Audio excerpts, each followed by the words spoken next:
Filipinos love food. There is not a celebration involving Filipinos that does not involve food. The upcoming Christmas season will be witness to that. When we savor our Noche Buena, however, should we also be mindful about where each ingredient of our fruit salad comes from? Do our individual choices affect society at large? Will sustainability help improve how we feed our communities? This scientific commission, called the Eat Lancet Commission, says yes. In 2019, they proposed a worldwide shift towards a diet that's sustainably sourced and mostly plant based. This type of diet, the commission said, would lead to reduced waste, better production, and a stable ecosystem. Good morning. I'm Patricia Mirasol, and I report for Business World. Today, we have the privilege of conversing with three industry insiders as they share their viewpoints on sustainable eating, food production, and consumption, and how these factors play a role towards safeguarding our environment. Let me introduce them now. Our first speaker is Mr. Gregory Banzon. Mr. Gregory H. Banzon is the Chief Operating Officer and Executive Vice President of Century Pacific Food Incorporated, one of the country's largest food companies. Prior to Century Pacific, Mr. Banzon held managing director roles at Johnson& and Johnson and RFM, as well as key roles at Bayer and Citibank. For Century's achievements under his leadership, Mr. Banzon received several honors in the marketing field, including the Agora Awards, the Asian Marketing Excellence Awards, the Asia Expert Marketing Award, and the CEO Excel Award for Business Communications. Mr. Banzon, welcome. Would you like to share your opening statement? Thank you very much. Good morning to everyone. Thank you to Business World for inviting Century Pacific to discuss this very important topic on sustainability, on food choices and consumption. Uh, Sustainability is really a cornerstone of our business. We see it as a very important part of long-term sustainability of our business and the planet.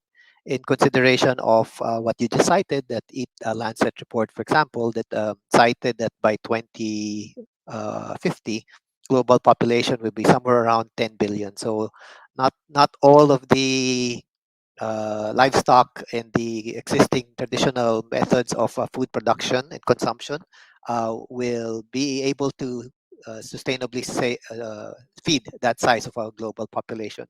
So much realizing this, we did a pivot in 2018 or so or earlier to change our vision to dial up the importance of sustainability in our operations. So we've captured this in our ESG framework, of which we've bucketed under three core elements: protein delivery, planet preservation, and people development. I'll speak very quickly about each one for you to get a good feel and flavor of what we're trying to do. Uh, Foremost of which, I guess, is that our core business represents our profit and purpose alignment. What we mean by this is that as we know, the majority of the Philippine population is still what you would call low to middle socioeconomic class participants, and as such, we've really made it a point to live our vision of delivering affordable nutrition by ensuring that our products and brands deliver not just protein, but key nutritional requirements of the population across the different categories that we represent. We not only measure, I guess, our performance in terms of revenue, volume, and profit. One of the key measures that we also looking at is delivery of key nutritional requirements of the country. And then, if you look at, for example, omega-3 and DHA, and the volume by which we are able to deliver to the population, 408 million grams of omega-3, for example, and 32 million grams of DHA, we think we are probably among the key sources of these two key nutrients for the Philippine population. So aside from nutrition, we actually play a critical role in food security. We are key. We are market leaders, for example, in canned fish, and three of our core categories are actually part of the six key critical household items as defined by the DSWD. And so, if given our market share in these categories, it is very critical that we are able to sustainably provide quality nutrition that's affordable to the population. Otherwise, I guess, given our market share, food security will be at risk in this country. But realizing the importance of our brands and our products in food security, we've endeavored to improve, I guess, the nutritional values of the products that we are serving. For example, on our market leader brand, Century and Argentina, we're working on continuously improving the overall nutritional quality of the product by way of improvements such as reduced sodium, for example. And we've been marching forward in terms of delivering improved products and going into categories that deliver a clear health and wellness benefit to the population by way of our dairy and coconut product brand entries. But very recently, even going as far as entering the plant-based category, the alternative meat space by way of the introduction of Unmeat. So Unmeat is the brand that we launched this year. So far, so good. But it is good all around in terms of better for you, given the many benefits in terms of nutritional values, high in fiber, high source of protein, cholesterol free, low in sodium. But it's not only good for you; it's also good for the planet. In terms of production, we use less water, for example, in making plant-based products, use less electricity, 82% less greenhouse gas emissions, and in producing a product like this, it's actually about 88% less land use to get it to the consumer. So speaking of planet preservation, we continue to do higher production output while reducing use of natural resources and driving efficiency on water intensity. For example, over the last 5 years, we have been improving somewhat about 35% versus our benchmark in 2017. Similarly, for energy, we're about 33% less energy consumption per kilogram or metric ton of product produced by way of simple tweaks and conscious efforts across the plant and our supply chain to source, manufacture, and deliver the product to our consumers. On the tuna front, since we're really known to be a tuna company, although we have a diverse range of products and brands, we are a leader in terms of tuna sustainability. One of our executives is actually a member of the International Seafood Sustainability Foundation of the board of the ISSF, and giving us a voice in terms of international and regional sustainable fishing processes. Um, Waste is a key, I guess, key element or discussion point in terms of sustainability of food production and consumption. And we have been, I guess, in the forefront of this over the many years. For example, there's for the coconut brands and products that we make, nothing is thrown away. The husk, the shell, the meat, the water, the milk is all processed into one product or the other as we make our brands and sell it all over the world. On fish is similar. Nothing is thrown away. The heads and the tails and all are processed separate from what we serve our consumers, and goes into feed meals for recycling and other uses. So, speaking of recycling, we are very conscious in terms of what we put out there. So, we are already on our second year as being a plastic neutral company, and we have engaged not only our dairy brands, which started our effort in plastic neutral, but have brought on all of our other brands to be plastic neutral as well. Um, Greenhouse gas emissions is one of the key projects right now. We estimate that by 2028, by way of planting 100,000 coconut trees every year, we're helping communities in the areas that we're planting, and at the same time achieve carbon neutrality by that time frame.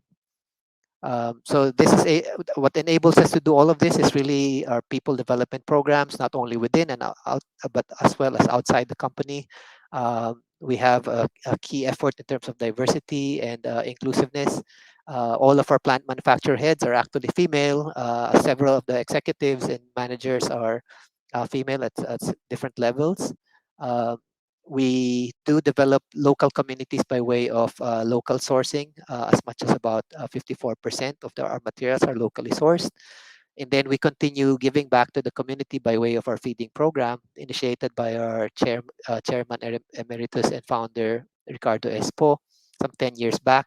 And fast forward to today, we've been able to serve as much as 35 million meals to school-aged children across 180 beneficiaries and 250 feeding partners all over the world. I mean, all over the country. Um, Lastly, I think in terms of creating jobs amidst this pandemic, what we've been able to do is because of our growth and our increasing efficiency in producing food sustainably, we've been able to add 4,500 new jobs in 2020, and now 18,000 strong in terms of the size of the company. Um, we're protecting all of our employees by way of 100% employee vaccination, sometimes even rolling out to some of the dependents and donating to government. And so we think that this really has to be embedded in our culture to ensure sustainability in the long term. I hope that wasn't too long. Sorry. That's okay, Mr. Banzon. Thank you for sharing all about Century Pacific's in sustainability initiatives. I'm so glad to learn that the company has a lot of plastic neutral brands, including Century Pacific and Argentina. I'm also glad to hear that 4,500 jobs were generated this pandemic. Right. That's awesome. All right, so let's move on to our next speaker, Dr. Erasmus Mark Paderes. Dr. Erasmus Mark Paderes is the Senior Vice President for Animal Health and Feed Mill Operations of Bounty Agro Ventures Incorporated. Dr. Paderes spearheads Bavi's advocacy for healthier poultry production practices through antibiotic stewardship. He also headed the implementation of the country's first no antibiotics ever chicken production system, which is Bavi's flagship program in sustainability and in the global fight against antimicrobial resistance. Dr. Paderes was recognized as the most outstanding farm veterinarian by the Philippine Veterinary Medical Association in 2007. Before joining Bavi, Dr. Paderes led the animal health group of Pure Foods Corporation. Miss Dr. Paderes, good morning. Would you like to share your opening statement? Good morning. Bounty Agro Ventures Incorporated appreciates Business World's advocacy for sustainability, specifically sustainable food production. Bavi is part of food and agriculture sector who can offer key solutions in producing affordable and healthy broiler meat for consumers. Broiler meat is one of the cheapest source of protein, and Bavi is consistently looking for ways to innovate and give Filipinos healthier and more sustainable food choices. Next slide, please. All of us have to be responsible. Sir Alexander Fleming already warned us 76 years ago that it is not difficult to make microbes resistant to penicillin. Antimicrobial resistance, or AMR, is a global crisis. O'Neill Review last 2016 predicted that failure to address the problem of antibiotic resistance could result in 10 million deaths by 2050, and all sectors must work together to address this challenge. Bobby pioneered the no antibiotic ever chicken production system in the Philippines last 2017. So we are the first. Next slide, please. Ban in the use of antibiotic growth promoters or AGPs started in Sweden last 1986. After 31 years, Vabi started to remove AGPs and completely go away with it by May 2018. In the Philippines, we only have few banned AGPs. It was only in 2015 that the Philippine government created an interagency committee for the formulation and implementation of a national plan to combat AMR. Next slide, please. Based on FAIRR progress report, Germany and Switzerland have the strongest regulation. China and USA have the biggest forecast use of antibiotics. Vietnam and the Philippines have the biggest forecast growth. At Bounty, use of AGPs are not allowed, and we only use antibiotics prudently. Next slide, please.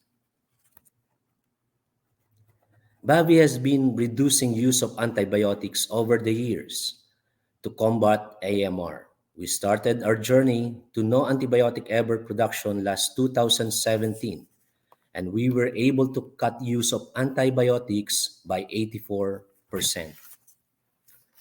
Good animal husbandry practices, animal welfare,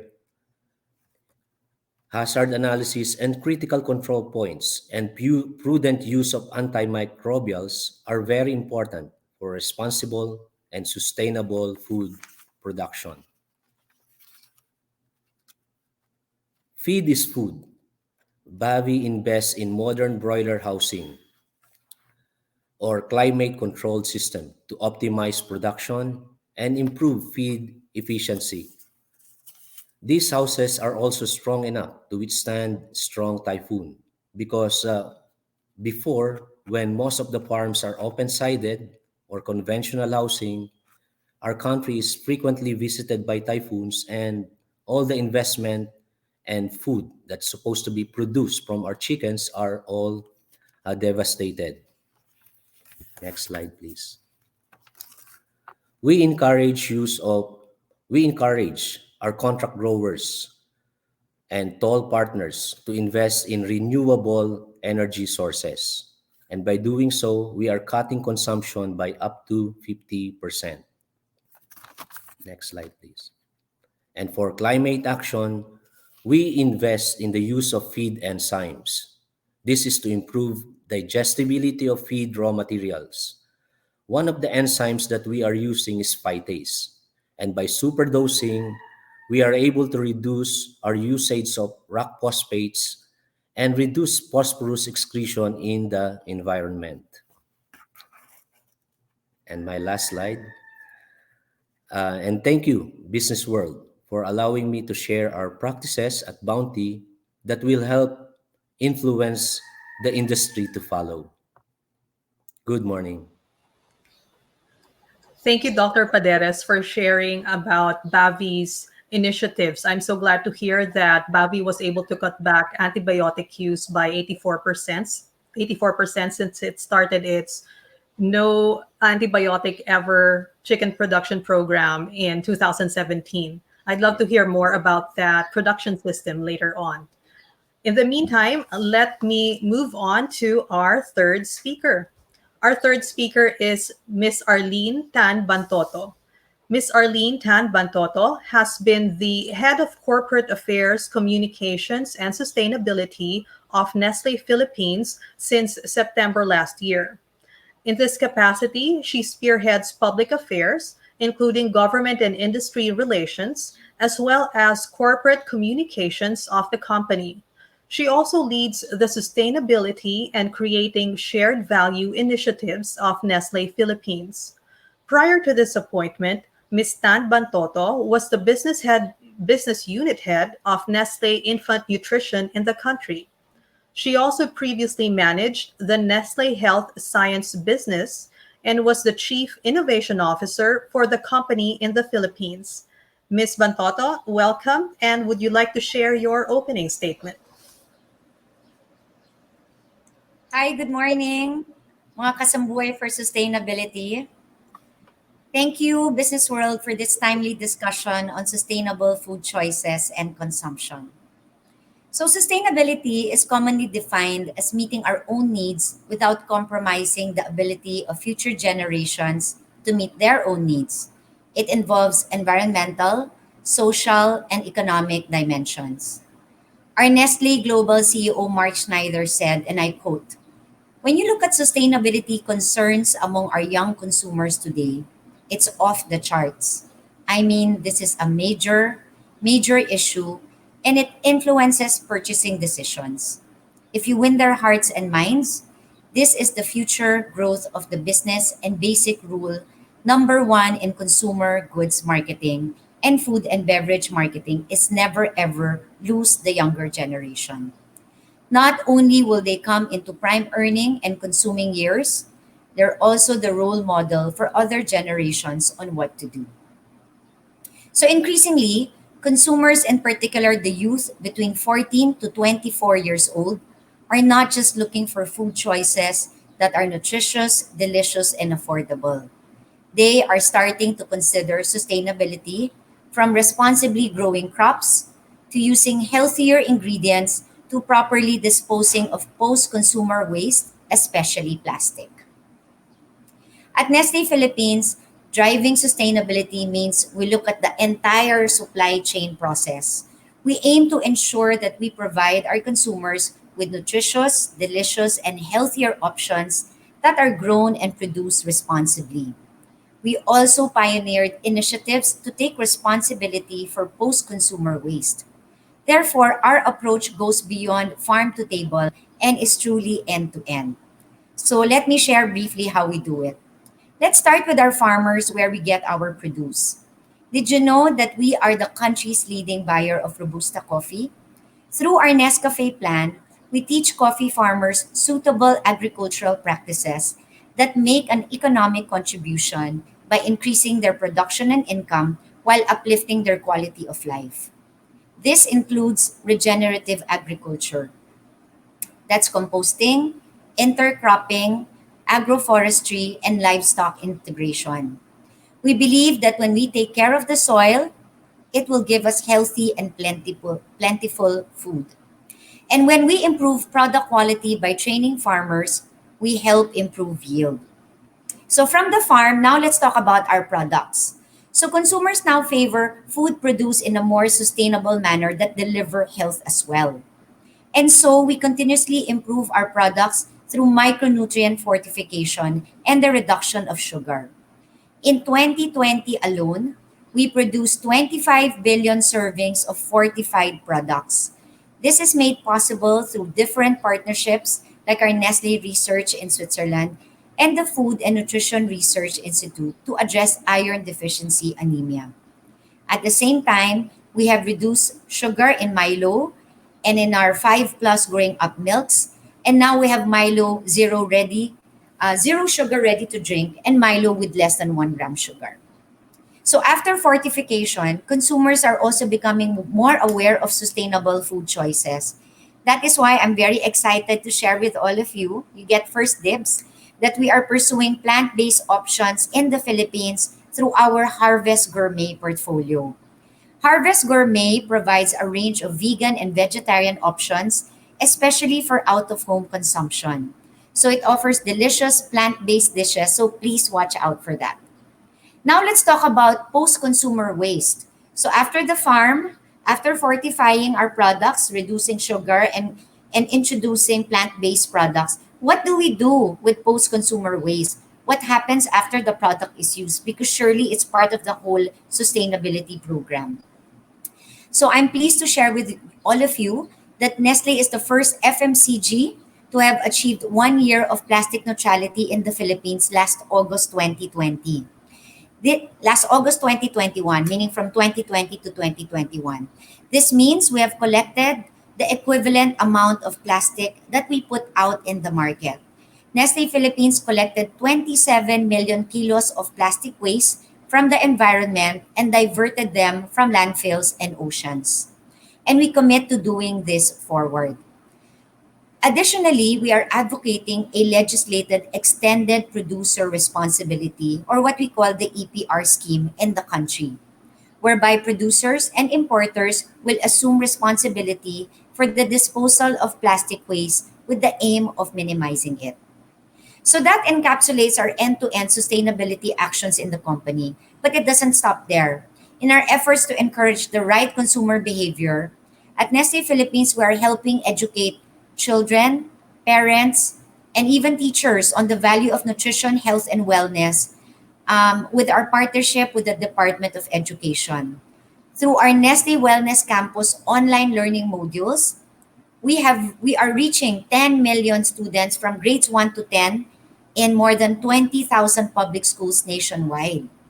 We are teaching the youth, their parents and teachers the proper nutrition, the value of a healthy diet, along with good hygiene and caring for the planet.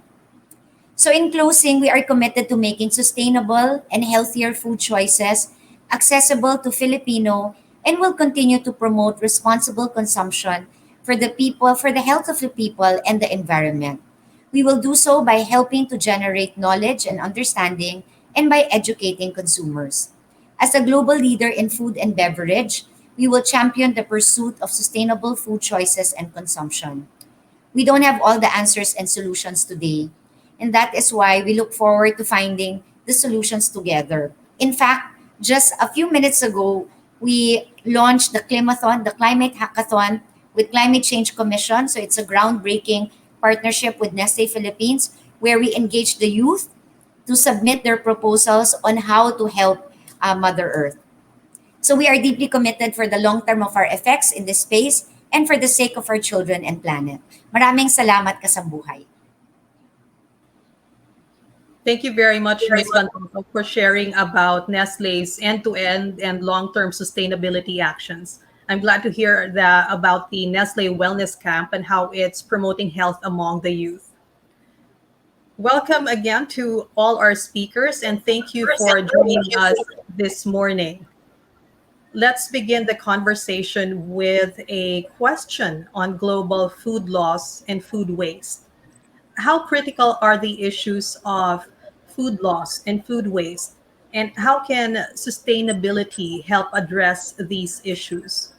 Dr. Paderes? Global food waste is a big issue.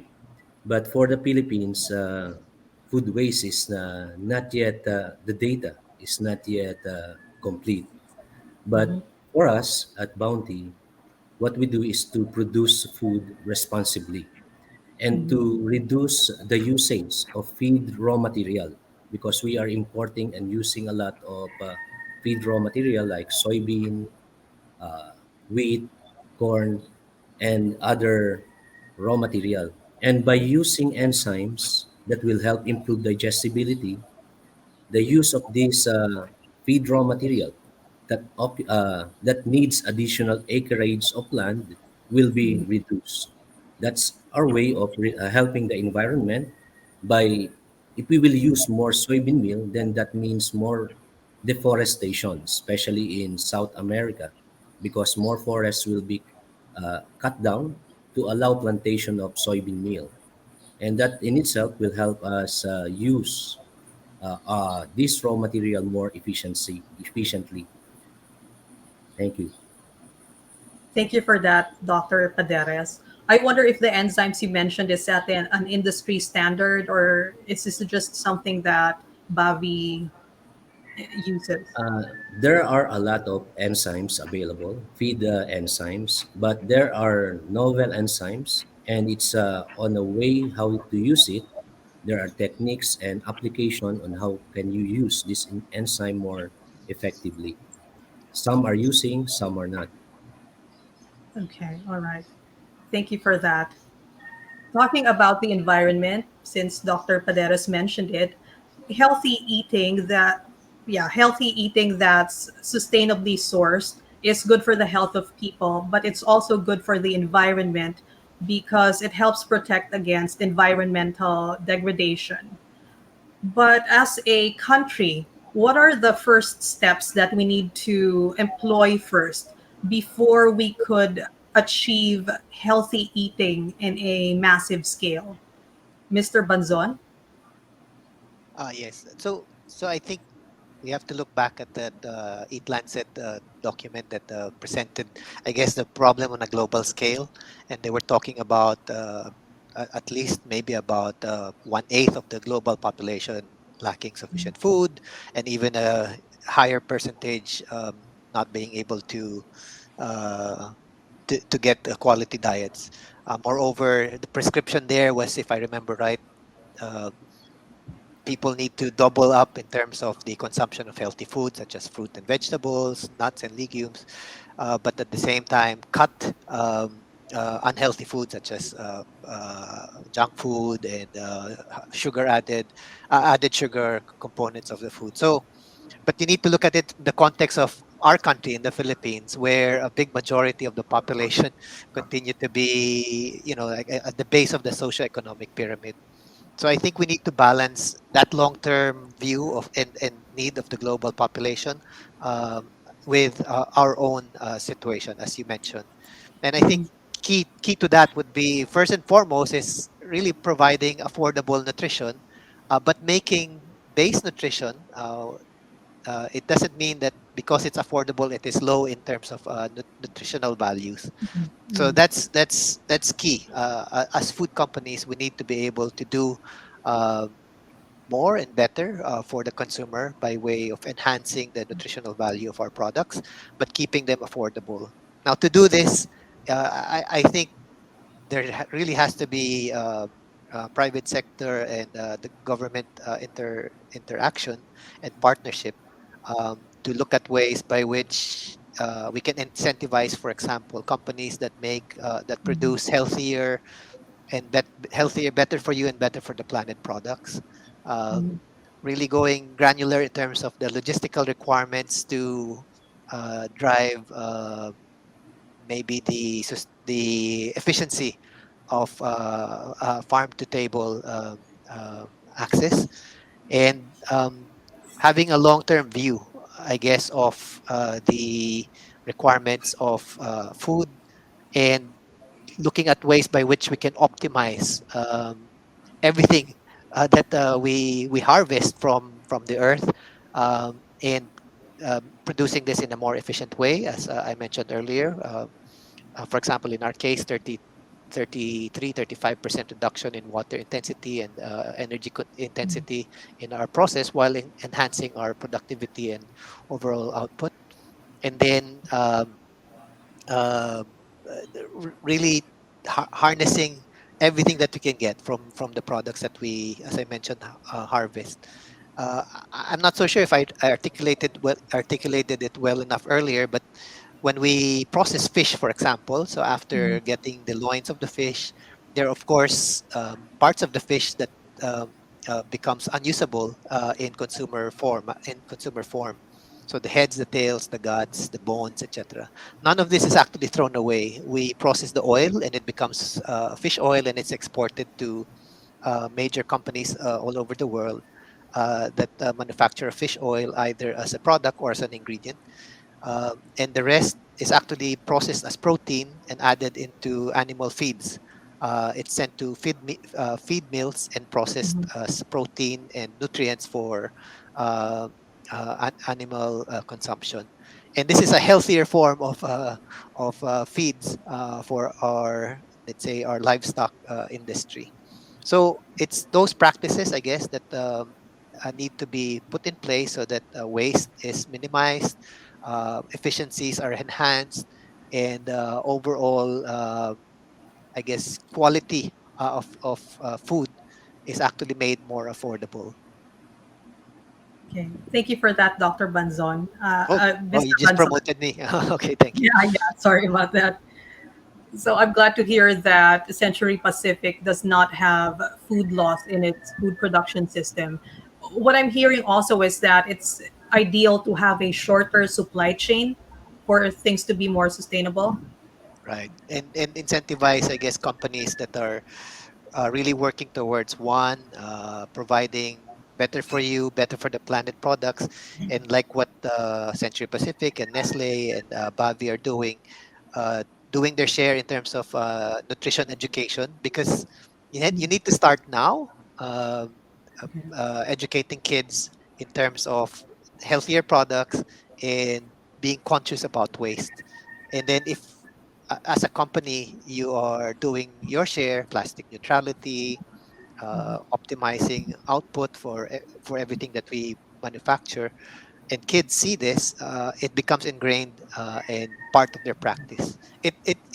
This is not a sprint. This is really a marathon. You really need to educate consumers and kids over the long term to be very conscious about food waste and quality of nutrition. Thank you for that. Talking about balancing short-term with long-term goals, assuming that that Filipinos start eating healthy on a larger scale, there are implications to everything. Any change in diet would also result in a change in demand for certain fruits and vegetables. One good example I could give is of the demand for avocados in the US, which is compelling Mexican farmers to increase the size of their farms and which is resulting in greater greenhouse gas emissions. Going back to Dr. Paderes, how can farmers in the agricultural sector calibrate their response to this gradual shift towards healthier diets? Uh, for the for the part of our farmers, we educate them on how to implement good animal husbandry practices. That is first to improve their farm management and their efficiency. Second is for bounty, we are really helping them to be aware of animal welfare practices for the broilers to express their full genetic potential. That, in a way, is also producing food responsibly. And to avoid the food waste, our plants and even from starting from our farms are applying analysis and critical control points. And antibiotic stewardship, together with our production of no antibiotic ever chicken production system, will ensure that we will help prevent development of antimicrobial resistance. And our farms are now shifting. About to date, we have 81% of our farms are in modern housing or in controlled climate system housing. So that means they have a better environment. Use of land is better, slower, and because they are more efficient, they will less use less water. Digestion is better. Then the production of ammonia is also lower, and by reducing our mineral supplementation, I mean, the birds only need so much, and any excess will be excreted in the environment, and that will be part of the pollution, that the problem that will have to be resolved. And we have strategies in ways on how to balance this. And we are able to cut back our copper excretion from animal feed all the way down to the feces by 59.7% and zinc by 57%. So we want to really to help the environment and for the broiler industry to follow. Thank you for that, Dr. Paderes. That sounds like ideal farming practices to me. Yes. Moving on to the business aspect of things, how is healthy eating shaping food manufacturing? Are there more profitable opportunities now for selling healthy food products? Ms. Bantoto? Thank you for that question. So actually, there's this new study showing that eco anxiety. I don't know if you've heard about it. Eco anxiety of the youth is real. In fact, 77% of young Filipinos think that their lives are threatened because of climate change. So we know that this is already a reality. We cannot, as a company And I think companies out there cannot think that it's a nice to have to be sustainable, or to talk or to do programs such as renewable energy, reducing greenhouse emission. No, in fact, this should be part of the DNA. So if you look at Nestle, we take this seriously, and last April we declared our net zero by 2050. So this is following our global commitment last December to be net zero by 2050 globally. So sustainability is now really going to be a part of our lives. Some people are moving faster, some companies are going slower and just fence sitting. For Nestle, we know that this is important. And as I mentioned earlier, we do a lot of fortification. But fortification is not only micronutrient fortification. We also have fortification on probiotics, prebiotics, um, and omega oils. So these things, I think the consumers now are more aware of the health benefits of not just taking regular food, but really adding the special ingredients to keep you healthier, because we all want a better quality of life. So we continuously do research, not only with our R&Ds globally, but also with FNRI, DOST, with partner agencies, NGO, academia, to really make our products healthier and more nutritious. And it's not only fortifying, but also reducing sugar, reducing salt. So these are all part of really not just complying with what consumers are looking for, but really we know that this is the right way to go. And of course, I also mentioned earlier that we're excited to welcome Harvest Gourmet. Although one can argue that maybe it's only the top AB who will be eating plant-based. Actually, it's not true, because now with massive education on how important it is to eat more greens, no, and eating less meat, because they know a lot of meat can cause also cholesterol, increase your LDLs. So many people now are aware of really eating healthily. So we hope that with the introduction of Harvest Gourmet, and I know other companies, like I'm sure Century Pacific also have their vegan options, so that many people have more options, right? I've started to eat no meat during weekdays. And then I just go all out weekends. No, I have all these cheap meals. But I think we can do our part for the environment, really eating more sustainably, but also eating healthily, so that we can have an extended period of life that has high quality, and not just long life, but low quality. Thank you for that, Ms. Bantoto. I for one, am glad to hear that Milo has a reduced sugar option already. By the way, talking about healthy food products, I was going to ask you about Harvest Gourmet. So Yes. a lot of companies locally and abroad have already begun to introduce their meatless alternative food products. My question for you is, how soon or how far off do you foresee meatless alternative food products to become mainstream here in the Philippines? So as I mentioned, Patricia, I think in the past it would have been unheard of, because we know Pinoys are meat lovers. 'Di ba? We have the lempo, the lechon, all these meat, right? But now more and more I see, not only in my circle, we always talk about echo chamber, but also outside, people are really looking for healthier alternatives. Now, how fast it will be really depends on the availability and the affordability, because of course cost will always play a big role. I'll give an example. For example, and it's not only the cost, it's also the taste. When we were working with our R&D to reduce sugar, you'd think that people would just jump in and say, oh, I want low sugar. But in fact, we have such a sweet tooth. Alam nyo ba, the moms even add sugar to milk, add sugar to orange juice. Matamis na, dinadagdagan pa. So I don't know, does it take another generation to change the habit? But of course, when kids start, when you're 2 years old and your mom starts to add sugar to your milk, to your juice, syempre, di ba, the training, no, of the taste palette goes on.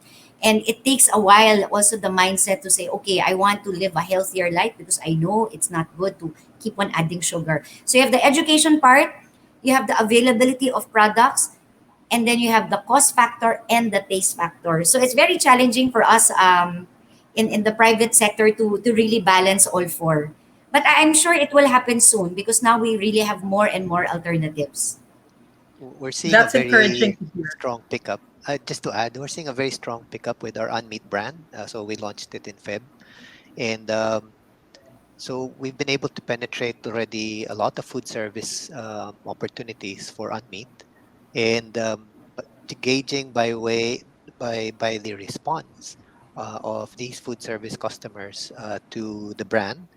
For example, we are present in about 1,900 7-Eleven outlets for our burger and a burger steak offering. Um, and 7-Eleven has been giving us very good feedback in terms of consumer pickup. And we were surprised because we said, at first we said 1,900 right away, but they were very confident with their tests and by way of the response in terms of revenue or volume that we've been selling to them, it's very encouraging. So we think I agree. It will require education and affordability, but it's through efforts such as those, like making it affordable, accessible, good quality. It tastes really good, to, with a good infrastructure for delivering the product experience. I think that's what's going to activities like that will trigger trial and some shifts in consumer behavior, and we're seeing it already that that's translating into our retail volumes as well, and in mainstream channels. And as you know, we've started to market this brand in 5 key markets abroad, and in the Middle East and in the US where we've landed, and Singapore, Australia, and the UK are our next 3 markets. Tests in those markets are very favorable, and sales in the UAE, for example, has been very promising. We're already present in about 290 doors in the Middle East, and we're adding another 200 or so in the coming 2 or 3 months. And that's evidence, I guess, of the acceptance of the brand. And it's going back and forth. So the news about being in 7-Eleven is being communicated into the UAE, and then the success in the UAE is being communicated to family members here in the Philippines. So that's really helping us build traction for the brand. The next, I guess, will be the US, and that's going to be the true test for the brand. Thank you for that, Mr. Banzon. Talking about the UAE and the Middle East, do you feel that meatless alternative products will find a foothold first in the Islamic market? It could be because of, I guess, consideration religious eating practices, uh, but you really have to stage it as a total product. So it complies with their religious beliefs in terms of nutrition and food choices, but the food experience, the branding, the aesthetics, and even the pricing, all have to make sense. So there are a lot of major brands all over the world, 2 or 3 of which are quite dominant. But Mm, what we're finding out is as they hit the other countries, they become very expensive because of shipping issues, pricing issues, supply chain logistics issues, and that's the space that the Unmeat brand is able to take advantage of, because our product we've had a good experience with the technology behind plant-based, and we're able to make the product look like meat, taste like meat, smell like meat, and especially abroad, priced like regular meat, and that's mm. resonating to many consumers, not only in the Middle East but starting in some parts of the US. Thank you for that. Back to Dr. Paderes, I'd like to ask an additional question about antibiotics. When are antibiotics absolutely necessary? And if a food producer tries to go antibiotic free, will the food production system be reasonably affordable for him or her? Yes, it will be affordable.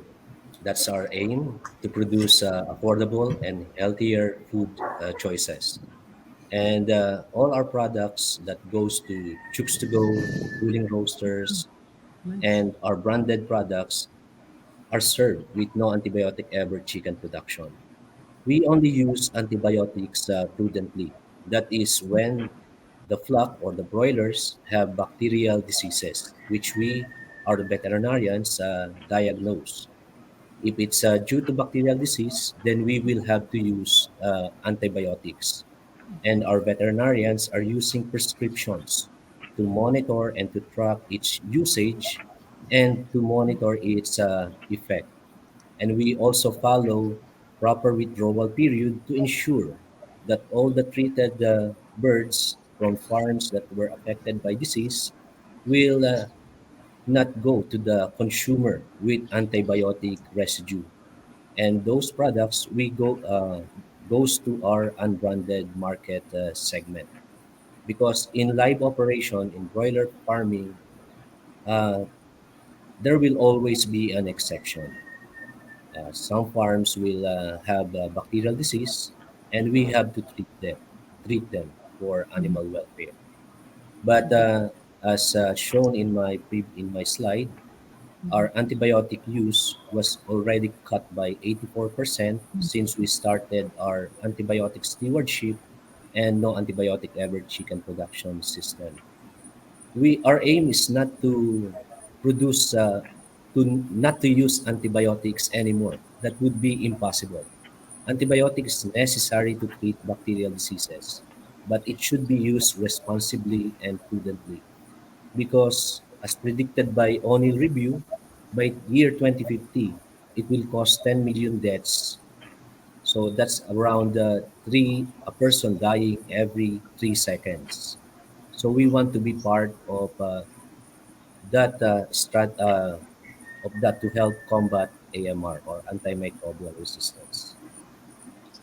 Thank you for that, Dr. Paderes. I'm glad to hear that antibiotic residues don't find their way to consumers.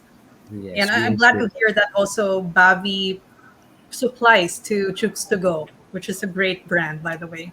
I'd also like to dwell on another important part of the value chain, which are the restaurants and other types of similar food businesses. Where do restaurants fit in the equation? How accountable are they when it comes to food waste? Miss Bantoto, would you like to take this one? Okay, so I'm not very familiar with restaurants, but we do have a business in Nestle called Nestle Professionals, and we service restaurants, hotels, even carinderias. And so what we do is we also help in educating them and providing them with products that are fortified and also affordable, so that depending on the market, they're able to service well. So that's as far as I can go. Thank you. It's okay. Thank you. Thank you for that. I'd like to ask my next question to Dr. Banzon because in your presentation you indicated the World Wildlife Fund. Okay.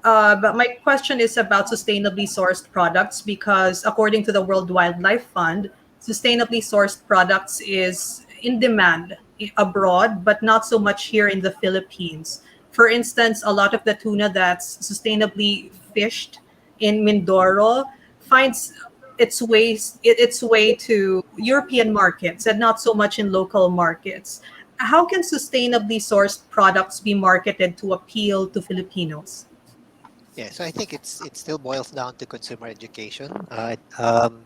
So that's the onus, I guess, is on manufacturers to communicate our practices and the benefits of sustainable fishing. We've been, as I mentioned, we're part of our a key executive in our organization is a member of the board of the International Seafood Sustainability Foundation, and in fact, party to really drafting and managing sustainable fishing, not only here in the Western Pacific Ocean and the surrounding um, bodies of water in the Philippines, but on an international scale.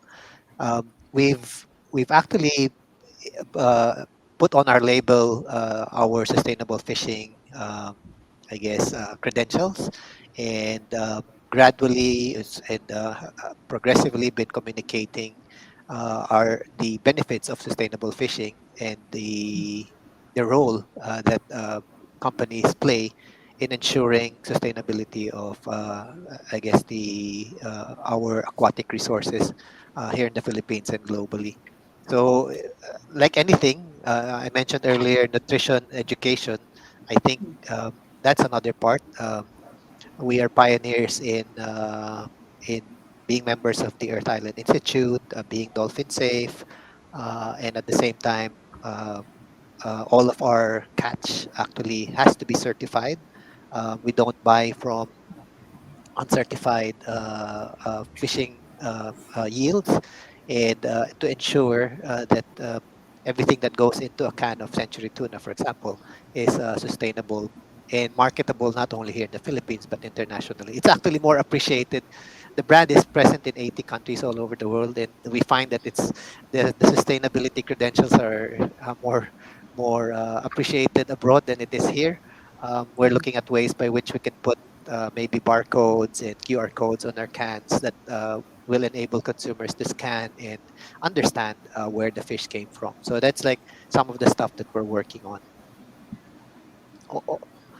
Thank you On for that, that, Mr. yeah, John. right, Maybe Century Tuna can capitalize on the eco anxiety of Filipinos, like Miss Bantoto true, mentioned. true, Yeah. true, true. Okay, so I'd like to talk a little bit about single-use plastic, because single-use plastic is a concern here in the Philippines, but also in other countries. I feel that single-use plastic is popular here because of the tingi mentality, and that this type of mentality persists because of limited buying capacity. Also, I feel that food that is packed in single-use plastic is cheaper, more affordable than food that is packed in sustainable materials, made with sustainable materials. My question for Ms. Bantoto is, how can we encourage consumers to spend a little bit more on products that are packed with materials made of sustainable products instead of single-use plastic? Okay, thank you for that question. Actually, today we don't have anywhere in the Philippines. There is no biodegradable packaging for sachets, unfortunately. And the plastic sachets that we use today by all companies are the most affordable, most effective to keep the quality of the product. Especially we talk about food products. It's not shampoo or soap, right? So it's very important that the integrity of the product is well kept. Having said that, there are many ways today until we have the EPR system that we can do to help save the environment. First is really the companies we hope can join forces and make a roadmap on how to make their packaging reusable and recyclable. For Nestle Philippines, our ambition is to make it 100% reusable and recyclable by 2025. Wow. And in fact, in the Philippines today, 77 of our packaging are designed for recycling. But of course, I don't know if you guys know that only 10 to 11% around of our plastic in the country are recycled. And hence, I mentioned earlier that we are really proposing the extended producer's responsibility so that we can have a circular economy. Now, for our consumers, because we know that 80% of the consumers really can't afford more expensive or big or upsize, right? That's why they only go to their suking tindahan, their sari-sari store. That's their extended pantry to buy their daily goods. But they can do so to save is number one, they can start segregating. So I think education again plays a very critical role, and also government and private collaboration to teach our consumers to segregate. Now, when you segregate, in fact, we have a partnership with PCX where selected SM malls have drop off points. So you can go there and leave your clean plastics for co-processing. So that's number one. Second is really using less plastic, upsizing, and buying products that or from companies that really have plans and programs in place. For instance, our ready-to-drink products now come with paper straws. So we're the first company to come up with paper straws. It's 4 times more expensive. However, we did not pass the cost to the consumers. And the kids, they like to drink their chucky for a long time. Inangat-ngat nila yung straw, no? So of course we also have parents who complain, and then we explain that what's the reason behind the paper straws, and when they hear about it, then they know that this is the right thing to do, and this is their contribution to Mother Earth. So manufacturers being challenged to develop sustainable packaging that is safe and affordable today. And again, that's why we had this climathon earlier Yeah. with Climate Change Commission, because we're hoping that there will be more solutions outside our partnership with our R&D centers. And for now, the best is really to communicate, to educate, so that more consumers will be willing to spend more time to segregate, to drop off where it will really not land in landfills and into the ocean, and to buy more sustainably packaged products. Thank you for that, Ms. Bantoto. I hope that Nestle achieves its 2025 goal. And that's all the time we have for our panel discussion. Before we conclude, may I invite our speakers to share their closing statements. Let's start with Ms. Bantoto, and then Dr. Paderes, and then Mr. Banzon. Okay, so I know our speakers, including myself, is keeping you from your lunch. I'm going to keep this short. Thank you, Business World, for this session. We need more of this to increase communication, increase education to our consumers. The private companies cannot do it alone. We really need help. We need to work together. I always say it's not a competition, because if it's for Mother Earth, then everybody wins. I have a Mhm. 15-year-old, and he has eco anxiety. I have eco anxiety when I think about it. So we just look forward to more solutions, and you can count on Nestle to be at the forefront, and to raise our hand up if need be, to work together with you to find the solutions for a better planet and a better future. Thank you. Thank you for that, Dr. Paderes. Thank you, Business World, for allowing me to and Bounty to have a chance to reach out to more for our Filipino people. That AMR, we are part of AMR, and it's a serious concern, and we have to act together. So thank you. Thank you for that, Dr. Paderes. Mr. Banzon. Again, thank you for having us, Business World, and Pat, and the rest of the panelists. Um, I guess I'll repeat what I just said. It's really towards shifting towards healthier food consumption and production is necessary, and it's actually possible. It's both public and private sector that needs to come together to make it happen. Important drivers of this to happen would be primarily, I think, is nutrition education, starting off with kids, but across the consumer spectrum. Um, Encouraging companies to provide accessible and affordable nutrition, so making products affordable but fortified and high in terms of nutritional content. Um, and this can be made possible by enhancing the productivity and efficiency across the supply chain, and maybe providing regulation and legislation to support and incentivize healthier for you and healthier for the planet, better for the planet, sustainable food production, and products and brands. And lastly, uh, really elevating the level of consciousness about the key issue, so that it becomes part of conversation, and therefore people consciously uh, act towards sustainability in food production and consumption. Thank you very much to our speakers for sharing your enlightening and inspiring answers. Mr. Banzon, Dr. Paderes, sorry, and Ms. Bantoto.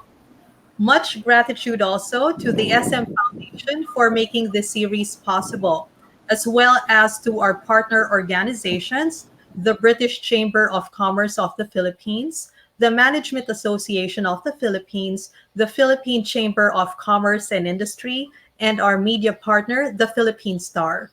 Of course, to our audience who joined us today, thank you. Be sure to follow Business World's social media pages to be updated on our next projects. Again, this is Patricia Mirasol, and this has been Business World Insights. Stay safe and good afternoon.